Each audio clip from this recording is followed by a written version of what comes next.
Halo semua, kami dari kelompok 6 Hukum dan Gender akan menjelaskan tentang apa saja yang boleh dan tidak boleh dilakukan oleh anak-anak untuk menghindari kekerasan seksual. Halo teman-teman semua, tahukah kalian bahwa 1 dari 4 anak perempuan dan 1 dari 13 anak laki-laki di seluruh dunia mengalami yang namanya kekerasan seksual. Jadi sebenarnya apa definisi dari kekerasan seksual pada anak? Kekerasan seksual pada anak yaitu keterlibatan anak di bawah 18 tahun di dalam aktivitas seksualnya yang melanggar hukum atau norma sosial yang dimanfaatkan oleh orang lain di dalam kesenangan seksualnya. Dari data yang tercatat pada bulan Januari sampai dengan bulan Juli 2020 terdapat 4.116 kasus kekerasan anak dan 2.550 kasus kekerasan seksual pada anak.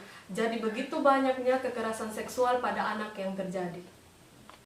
Makanya betapa pentingnya hal ini harus dicegah, yaitu dengan cara orang tua mengedukasi anaknya bagaimana cara menghindari kekerasan seksual, baik itu di lingkungan sekolah dan di lingkungan dimanapun anak-anak berada.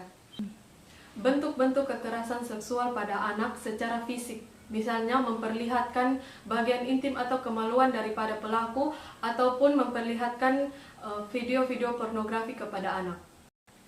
Setelah kita sudah mengetahui definisi dan juga bentuk-bentuk kekerasan seksual pada anak, kita juga harus mengetahui dampak-dampak apa saja yang terjadi kepada anak ketika mendapatkan kekerasan seksual. Dampak yang terjadi bisa dampak panjang atau dampak pendek. Secara fisik kita bisa melihat bahwa anak itu mengalami kehamilan, kemudian mereka ada cedera-cedera pada bagian-bagian tertentu, dan juga secara mental mereka mengalami depresi, mereka mengalami gangguan-gangguan jiwa, ataupun mereka mengalami stres pasca trauma kekerasan seksual itu terjadi. Oleh karena itu pentingnya kita mengedukasi anak-anak kita supaya mereka terhindar dari kejahatan-kejahatan dan kekerasan-kekerasan seksual yang terjadi. Bagian yang tidak boleh dilihat atau diraba oleh orang lain adalah mulut, dada, paha, dan sekitar alat kelamin.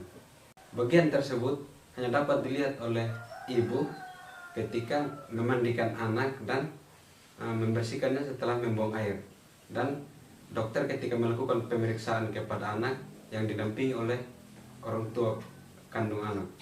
Kita juga harus bisa mengajarkan kepada anak-anak kita ketika ada yang menyentuh bagian tersebut agar anak tersebut lari ke tempat yang ramai agar berteriak meminta tolong kepada orang-orang yang ada di sekitar tersebut.